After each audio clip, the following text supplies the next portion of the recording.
Okay, so this is the Morton Joe 245 here, and today we're taking a look at Airborne.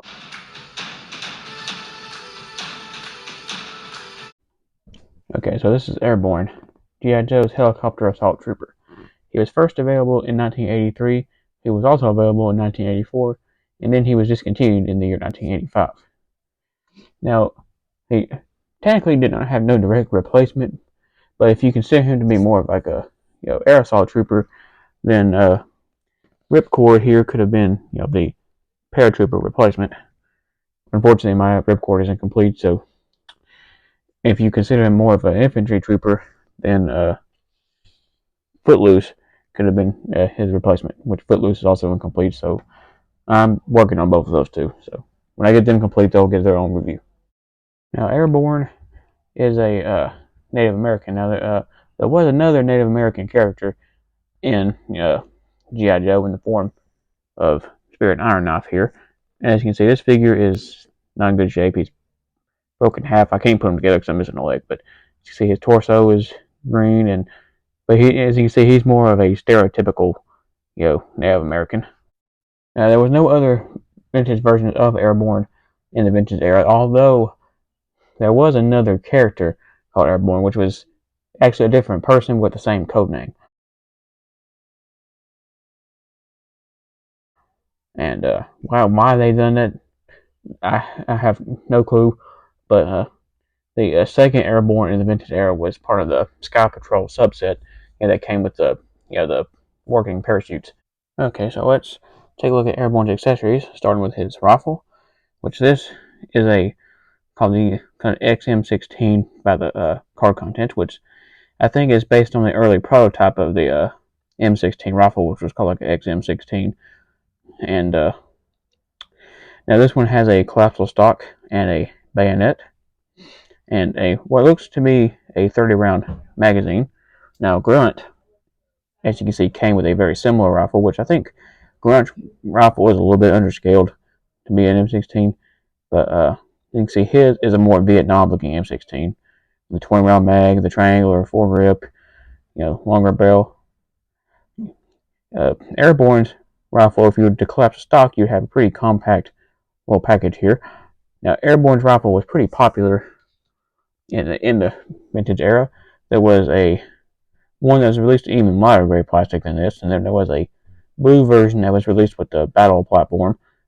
And one I do have here, there was a gray, almost white version released in a accessories pack, which this would be a good rifle to give to like an Arctic trooper or something.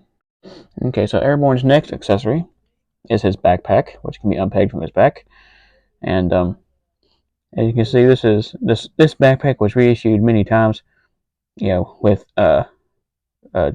Duke most notably, and which Duke's didn't. Now, one way you can tell Duke's backpack from Airborne's is, unfortunately, I don't have an example to show you here, but Airborne's has a cross section in the in the backpack itself, to where Duke's does not.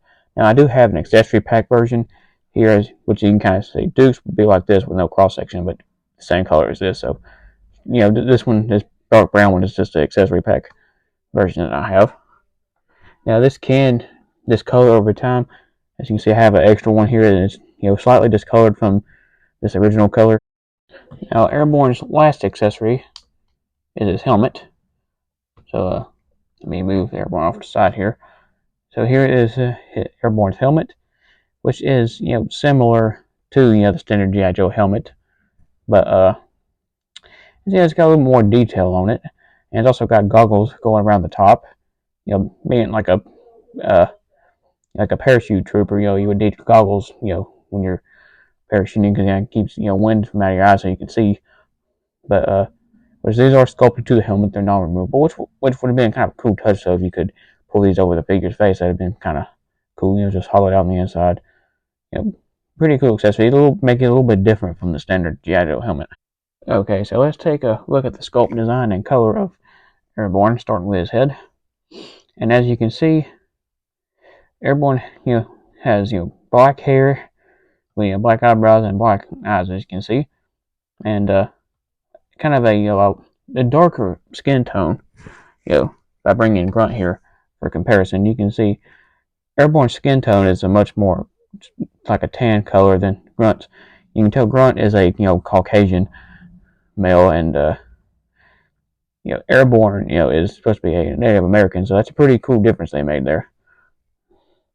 So going on down from his head, he has a blue vest on the over a what looks like a kind of a tan color shirt, which most of his outfit is tan, but the light blue vest does give it a little bit more of a little more color difference. He's got green web gear around his waist, and that continues to the back.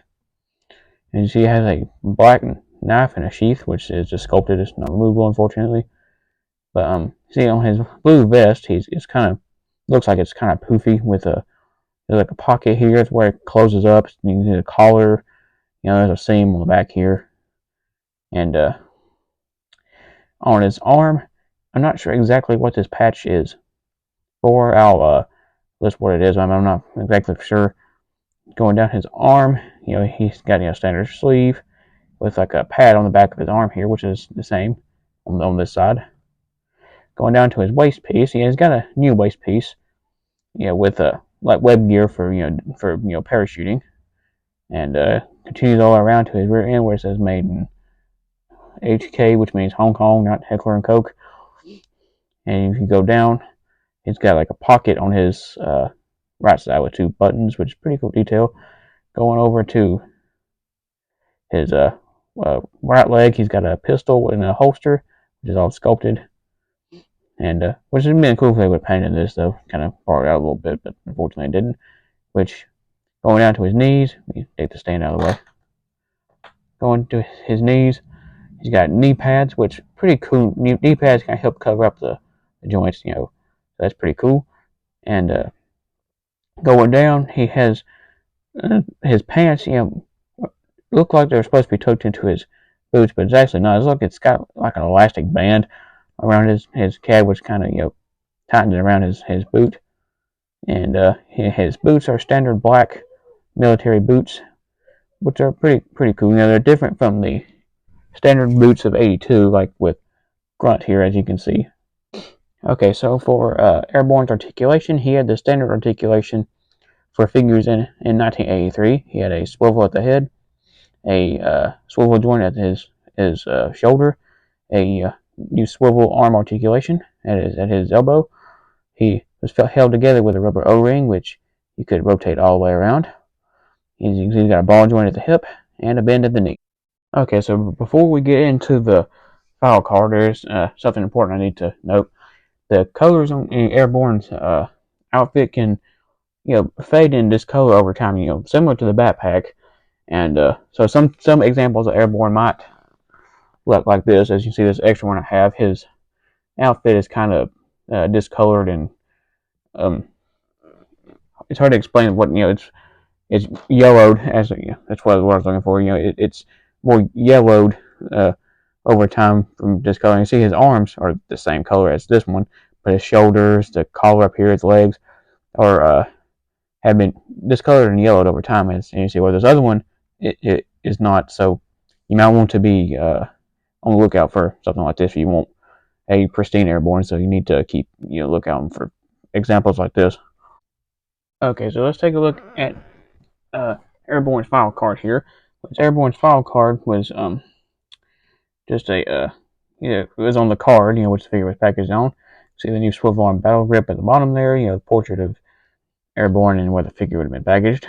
So, helicopter assault trooper, codename Airborne, file name Franklin E. Talltree, which sounds like a Native American name. There's his serial number. Primary military specialty Airborne infantryman, which is also his his code name. Secondary military specialty helicopter gunship gunner, which he's often seen in the cockpit of the Dragonfly, along with Wild Bill. Birthplace Navajo Reservation, Arizona.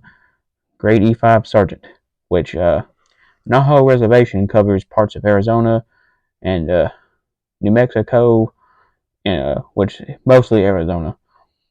So his kind of background here, it says Airborne's Parents are oil-rich Navajos who indulged in their eldest son's skydiving lessons. Talltree also studied law and passed the Arizona State Bar exams, joined the Army, and opted for airborne training, commenting, "I'd rather jump out of airplanes than write legal briefs." Yeah, heard that. Graduated at the top of class, Airborne School, Fort Benning. Qualified expert, Hughes helicopter chain gun, M16, M60, M19A1 auto pistol. Which Fort Benning is actually in Georgia, I believe. So here's a quote at the bottom. It says, "Airborne jokes around and gets loose, but he's serious, too dead serious.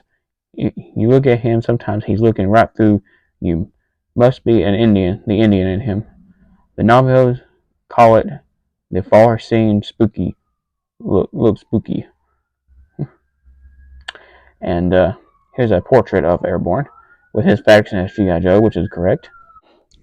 Now, for Airborne's media appearances, he appeared in many issues of the G.I. Joe comic books as well as the Sunbow animated series, and he did make a brief appearance in the G.I. Joe animated movie in 1987, which the only part of the movie he actually appeared in was the part with Cobra Commander's backstory, where you can actually see him in the background fighting alongside the G.I. Joe.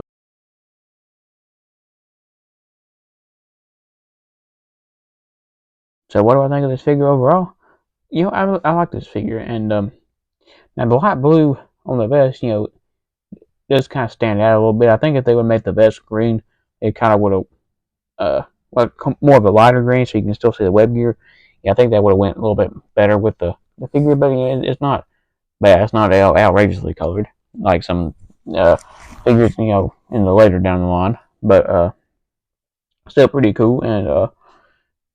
And he's also using all unique parts for the time, which in '82 most of the figures reused parts, so that's a plus for Airborne. And so I put them on the top tier. So if you like this video, give me a thumbs up. That'll help me out a lot. And don't forget to hit the subscribe button. Till next time, y'all.